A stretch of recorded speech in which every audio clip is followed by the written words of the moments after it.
Hey up everybody! I've recommissioned this shaper that I've had recently acquired for my workshop. I've done a lot of cosmetic works on the base and I've done a lot of maintenance work and a few little repairs on it. Nothing much repair wise. I'm going to do a general review of the specifications. I will do I'm going to put my dial test indicator on it and check all the relevant axes on the ram, the cross slide, relationship to the table and relationship to the tool post.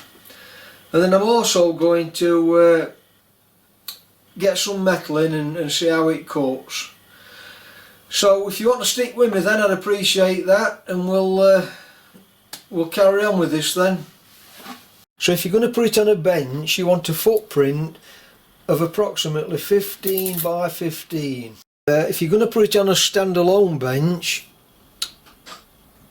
this did come on its standalone bench on that 15 by 15 size, but when the ram's cutting on its forward stroke, it was tending to rock the table. So what I've done, I've put at the bottom here, I've extended it with some channel and extended it to 2 foot, so it's from the back to front, it's 2 foot, and that stopped the rocking motion. The table size is 7" long by 6 1/4 wide. The maximum cross travel from one side to the other is 5 1/4 inch. The lead screw on the cross slide is 10 teeth per inch. It's a square or acme thread. The feed ratchet has got 20 divisions. There's no graduation dial on it to tell you how far you're going. I suppose that could be added on easily. Each division moves the table 5/1000ths of an inch. The automatic mechanism on this ratchet allows it to be able to move either one ratchet or the maximum of 3. So you've got 1, 2 or 3. So you've got a 5 thou, a 10 thou and a 15 thou feed. The cross travel automatic feed adjustment is done on this slide here. So when it's at the bottom it's on its maximum, when it at the top it's on its minimum. And then all you do is turn this screw and that engages the ratchet. At one way will bring it to the left, the other way will take it to the right, and that's in neutral. Tool post slide, it's got a 2.5 inch travel from top to bottom, and for some reason there's a 3/8 BSW lead screw in it, which is 16 teeth per inch. This graduated dial on this has been added on at a later date. I'm not 100% sure about that, but it's got 200 divisions on. So if you work it out, if that's a 16 teeth per inch lead screw, every turn is a 16th. So it's difficult to get graduations on a 16th. That's 62 thou, isn't it, per turn? So 10 of those divisions equals 3 1/8 thousandths. That's 0.003125 thousandths. That's for each of those big divisions of 10. So it seems strange. I bet that's been added on at a later date. It can also be angled over to 45 degrees, a degree graduation dial on this side. And the tool post slot will accept a 3/8 or 10mm tool.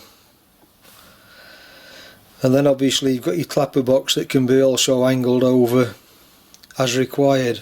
Moving on to the ram then, that's got a travel of 6 1/4, and to adjust the travel you just adjust this this bolt here on this wheel, on this bull wheel. The further out you go, the longer the travel, the further in, the short.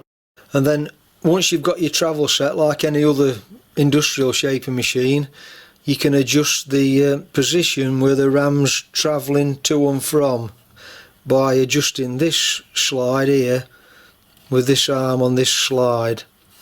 You can make the speeds whatever you want really, depending on what motor you fit. I've made all this up myself. I've got 3 speeds, a low, a medium and a high. And how I do that, you'll have seen in one of my previous videos, I just lift the motor up on its pivot and I'm able to slide it over and change the belt onto 3 different pulleys. So all I do is, if I want medium, I put it onto the middle one and put the lever into medium.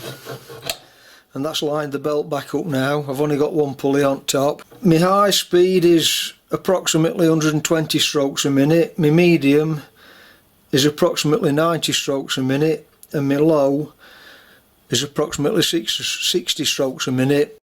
I've also added this hand wheel to be able to turn it, because I've put this guard over the pulley. That didn't have that guard on when I got the machine. It was just a pulley that, well, a bit lethal really, to crank the ram over. It's got an on-off switch. I don't know if that came originally with it or not, but it's a period switch. And then one other modification I've done, I've made a nailed locking screw just to lock the tool post off so it don't creep while you're cutting. I think what I'm going to do next then, I'm going to get my dial test indicator and check all the various movements on the axis, on each axis, to see if it's to see how true it is. And then after that I can see what it cuts like. Let's just have a look at the relationship of the cross slide then to the table. Now obviously I can adjust the table on these bolts. I don't want to have to keep setting it up though once I've highed or lowered the table. So I've put this parallel bar at the bottom, set that level with the cross slide parallel, and then if I want to raise the table I just put a number of parallels in to get me up to the height, and then drop it back down onto this parallel. That way it will automatically set this table then to the cross slide.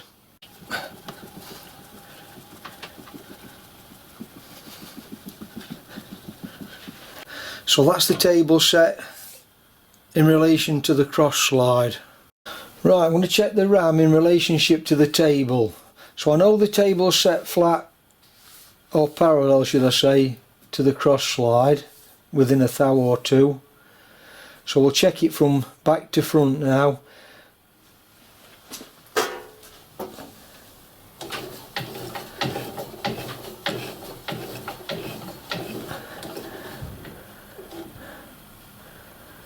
It's just starting to come over centre for its return stroke, and it's just moved a little bit.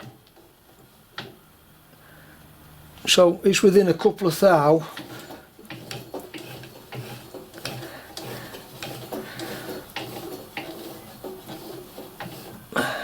Okay, I've clamped a V-block table, and I'm just going to check the down travel now.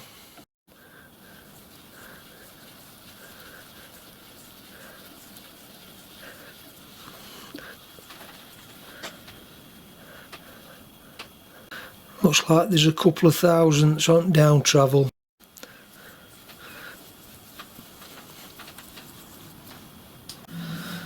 Well, it's took me a little bit longer than expected to show the specifications and do that accuracy checking on my mini shaper.